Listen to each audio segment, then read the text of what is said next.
Shri Kalimata temple లోపల కూడా చూపిస్తాడు. వచ్చేసండి మాతో పాటు రెగ్యులర్గా దర్శనం చేసేసుకోండి. ఓ గాడ్ లాస్ట్ ఫస్ట్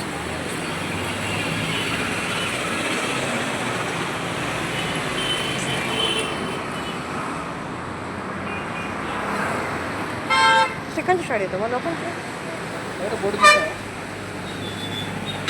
ఇక అందరూ దర్శనం చేసుకోండి. కాళీమాత జై కాళీమాత. చాలా బాగుందంటే టెంపుల్ అందులోనే మస్ట్ విజిట్ హియర్.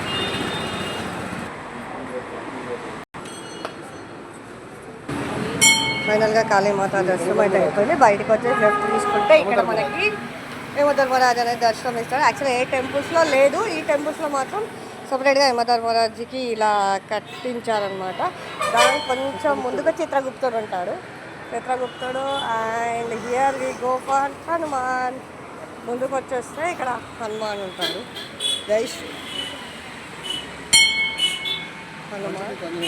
ఇక్కడ పంచముఖ ఆంజనేయ స్వామి అనేది దర్శనం ఇస్తాడు. స్వామికి రైట్ సైడ్ ఇలా వచ్చేస్తే మనకి ఇక్కడ శివుడు అనేది దర్శనం ఇస్తాడు. శివలింగం ఉంటుంది. ఇక్కడ నంది శివలింగం దర్శనం చేసుకొని మనము ముందుకు వెళ్ళిపోవాలి. దర్శనం చేసుకొని కొంచెం ముందుకు వచ్చేస్తే మనకి ఇక్కడ కనకదుర్గ మాత అమ్మవారిని దర్శనం ఇస్తాడు. దర్శనం చేసుకోండి.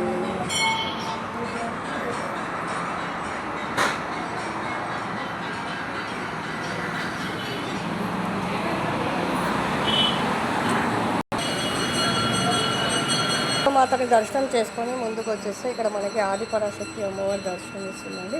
చూసుకోండి ఎంత బాగుందంటే చూస్తుంటే అనిపిస్తుంది. ఆదిపరాశక్తి దర్శనం చేసుకొని మాత అమ్మవారు కూడా ఉంటారు. ఇక్కడ ఇలా వచ్చేస్తే మనకు అన్ని నాగదేవతలు అనేది చూపిస్తారు.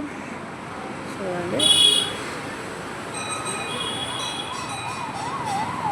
నాగదేవతలతో పాటు మనకి ఇక్కడ శనీశ్వరుడు అనేది దర్శనం ఇస్తాడు. ఇలా బయటికి వచ్చి మనం కొంచెం దూరం వాక్ చేస్తే ఇక్కడ మనకి నాగదేవత ఆలయం ఉంటుంది. నాగదేవుడు అనేది మనకు దర్శనం ఇస్తాడు.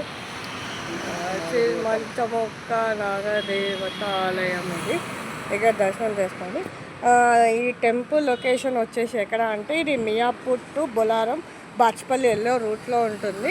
ఇటు సైడ్ వెళ్ళే వాళ్ళు మాత్రం తప్పక విజిట్ చేయాల్సిన టెంపుల్. ఇది జస్ట్ ఇది మెయిన్ రోడ్లోనే ఉంటుంది. వెళ్ళే టైంలో కనిపిస్తుంది అనమాట మీకు. Here the video was ended, the vlog was ended. Thank you for watching.